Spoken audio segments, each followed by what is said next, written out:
بسم اللہ الرحمن الرحیم۔ یہ میں جو مسائل بیان کر رہا ہوں نماز کے یا دوسرے دیگر مسائل بھی، یہ سب حنفی مسلک کے اعتبار سے آپ کے سامنے بیان کرتا ہوں۔ یعنی ابو حنیفہ رحمۃ اللہ علیہ کو فالو کرنے والے لوگوں کا یہی طریقہ ہے، اور اکثر ہمیں لوگ ادھر ایشیا میں حنفی المسلک ہیں، چاہے ان کا طریقہ کچھ بھی ہو مگر سب امام ابو حنیفہ کو فالو کرتے ہیں۔ لہذا اگر کسی کو دوسرے مسلک کے ہیں تو انہوں دوسرے کر لو، ہمارے پر اعتراض کرنے کا کوئی حق نہیں۔ میں آپ کو بتایا تھا کہ صبح کی سنتاں اگر نماز فرض کھڑ گئی رہی تو بھی آخری قاعدہ ملتا رہا تو سنت پڑھ کو جا کو ملنا، کیونکہ نماز فرض پڑھنے کے بعد پھر نہیں پڑھ سکتے نا۔ اس پر بعضوں کو ذرا تکلیف ہوئی، میں کیا بھی نہیں کر سکتا، وہ اپنا مسلک پر انہوں کر لے جانتے، ہم نہ کیا بھی نہیں، مگر حنفی مسلک کے نزدیک جائز نہیں ہے۔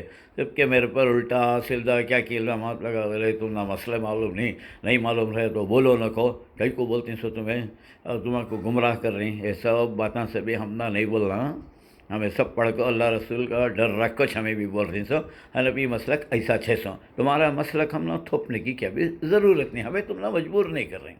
تو بہرحال یاد رکھو یہی طریقہ ہے کہ صبح کی نماز آدمی سنتاں فرض نماز سے کا آخری قاعدہ بھی ملتا رہا تو جماعت سے پڑھنے والے لوگوں کے لیے پہلے سنتاں پڑھ کے بعد میں جمع ہونا، اور گھر میں پڑھتے ہیں تو ان کو پہلے پڑھ لیا، بس پڑھ کچھ پڑھتے ہیں، ان کو جماعت کا کوئی سب مسئلہ نہیں رہا۔ چلیے آگے چلتے ہیں کہ اب رہا ظہر کی سنتاں۔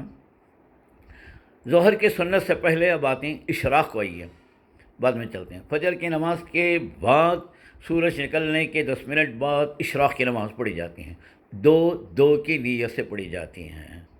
اشراق کی 2 رکعت سنت نماز پڑھتا ہوں، یہ نیت کریں گے، اور جو صاحب سورہ اس کے اندر پڑھ سکتے ہیں۔ بڑی فضیلتیں آئے ہیں، ان فضیلتوں کو چھوڑ کر صرف اس نیت سے کہ میرے رسول پڑھے آپ پڑھنے کی کوشش کریں۔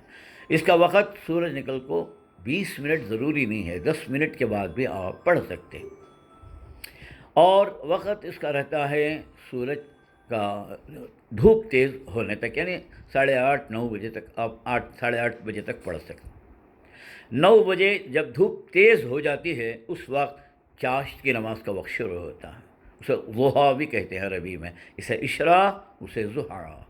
تو لہٰذا اس کے بھی 4 رکعت ہیں، 2 کی نیت سے، اور اس کا ٹائم ہے زوال سے پہلے تک۔ تو لہٰذا اب ظہر سے پہلے کب بھی 10 بجے 10:30 بجے 11 بجے کب بھی آپ چاشت کی نماز پڑھ سکتے ہیں۔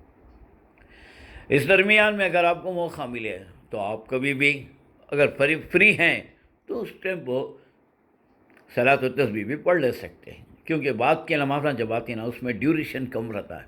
صلاۃ التسبیح پڑھنے کے لیے بہترین وقت یہ فجر کی نماز اور ظہر کی نماز اشراق کے بعد سے لے کر ظہر تک کا وقت زیادہ رہتا ہے اس میں، یا پھر راتوں میں پڑھ سکتے ہیں۔ بہرحال آپ کی سہولت سے کبھی بھی پڑھ لیا تو اچھا۔ بعد میں زوال کے بعد ظہر کا وقت شروع ہو جاتا ہے۔ ظہر سے پہلے کی 4 سنتیں ہیں، 4 فرض ہیں، پھر 2 سنت۔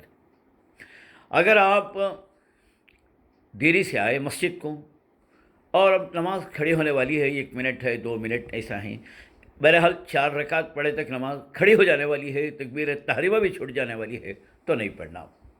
تو ایسے ٹائم کو کیا کرنا پہ انتظار کرو۔ اگر آپ 2 رکعت تحیۃ المسجد پڑھ سکتے ہیں تو پڑھ لیو، اگر وہ بھی پڑھنے نہیں ہوتا امام کھڑ جا سکتا ہے تو وہ بھی نہ کو پڑھو۔ بہرحال کوشش کرنا چاہیے جب بھی مسجد کو جاتے ہیں آپ تو مسجد میں داخل ہوتے تحیۃ المسجد کی 2 رکعت سنت نماز پڑھتا ہوں۔ تحیہ کے معنی ہے شکریہ، اللہ تو مسجد کو آنے کا جو موقع دیا، بلایا، میری ہی اتنی اوقات کہاں تھی کہ میں آتا، اللہ تیرا شکر ہے، ایسا ہی مجھے ہمیشہ تیرے گھر کو بلاتے رہو۔ بہرحال ظہر کی نماز کے بعد اب کیا کرنا، پہلے 4 رکعت سنتاں چھٹ کو ہی نہ وہ بات پڑھو، پہلے ظہر کے فوراً بعد 4 فرض کے بعد 2 سنت پڑھ لیا، سنت کے بعد اب پیچھے کے سنت۔ کیسا نیت کریں گے، اللہ ظہر سے پہلے کی 4 رکعت سنت نماز پڑھتا ہوں، اس طرح سے پڑھنا۔ وہ آدمی کیا سمجھ جاتے ہیں، چھڑ گئے تو وہ چھڑ گیچ کر کے بولا کو پڑھتے نہیں، پھر کی چھوڑا ہوتی بھائی وہ